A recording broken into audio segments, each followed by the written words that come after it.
ഇങ്ങനെ സർജറി ആവശ്യമില്ലാത്ത ഒരു 5ഓളം രോഗങ്ങൾ സാർ ഒന്ന് മെൻഷൻ ചെയ്യാമോ? എന്തൊക്കെയാണതെന്ന്? ഒരു സ്ത്രീ എന്നുള്ള രീതിയിൽ നിങ്ങൾ കൂടുതൽ ബന്ധപ്പെടുന്ന വിഷയം എന്നുള്ള രീതിയിൽ ഞാൻ പറയാം. ഹിസ്റ്ററക്ടമി, ഗർഭാശയം എടുത്ത് മാറ്റിവെക്കണം.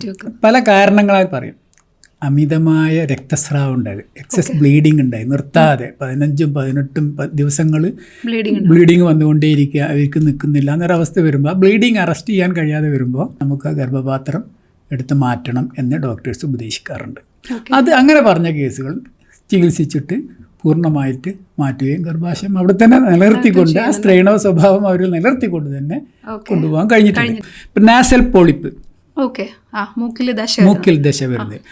അപ്പോൾ അത്തരം കേസുകൾ നമുക്ക് 5-6 ദിവസത്തെ ട്രീറ്റ്മെൻറ്റ് കൊണ്ട് അപ്പോൾ അതിനൊരു പ്രത്യേക രീതിയിൽ മരുന്ന് വെച്ചിട്ട് അതിനെ നശിപ്പിച്ച് കളയും. സെപ്റ്റൻ ഡീവിയേഷൻ അല്ലേ, മൂക്കിൻ്റെ പാലം വളയുന്നു. മൂക്കിൻ്റെ പാലം സ്വയം വളയോ? ഇല്ല.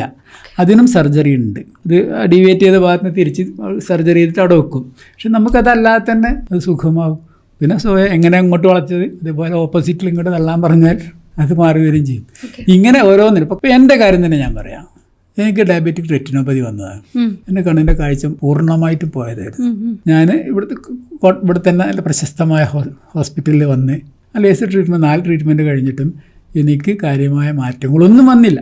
ഞാൻ വീണ്ടും ആയുർവേദത്തിലേക്ക് തന്നെ എൻ്റെ ചികിത്സകൾ തന്നെ വീണ്ടും ചെയ്തു കഴിഞ്ഞ് ഒരു 11 ദിവസം കൊണ്ട് എനിക്ക് പൂർണ്ണമായിട്ടും മാറുന്ന അവസ്ഥ കിട്ടി. ഡയബറ്റിക് റെറ്റിനോപ്പതി വന്നു, ഗ്ലൂക്കോമ വന്നു, അങ്ങനത്തെ കാര്യങ്ങളൊക്കെ വന്നു കഴിഞ്ഞാൽ സർജറിയാണ് അവസാനം എന്ന് പറഞ്ഞാൽ ഏറെക്കുറെ അതാണ് അവർ പ്രിഫർ ചെയ്യുക. ഇപ്പോൾ തൊണ്ടയിൽ ടോൺസിൽസ് വരുന്നു, അതൊക്കെ നമുക്ക് സർജറി ഇല്ലാതെ തന്നെ ആ ടോൺസിൽസിനൊക്കെ കുറക്കാൻ കഴിയും.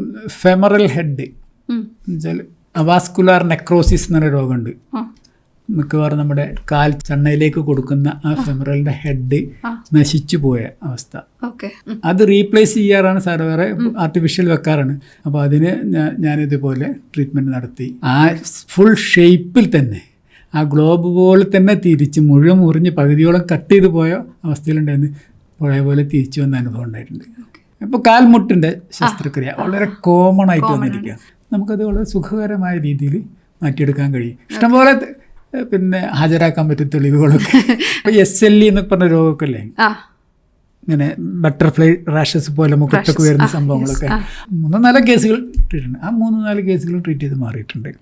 എല്ലാവരും പൊതുവെ ധരിക്കൽ ആയുർവേദം തന്നെ വെറും ഒഴിച്ചിലും കാര്യങ്ങളും മാത്രമാണെന്നുള്ളതാണ് ആയുർവേദ ഹോസ്പിറ്റലിൽ പറഞ്ഞാൽ. അല്ലാത്ത ഒത്തിരി ചികിത്സകളുണ്ട്.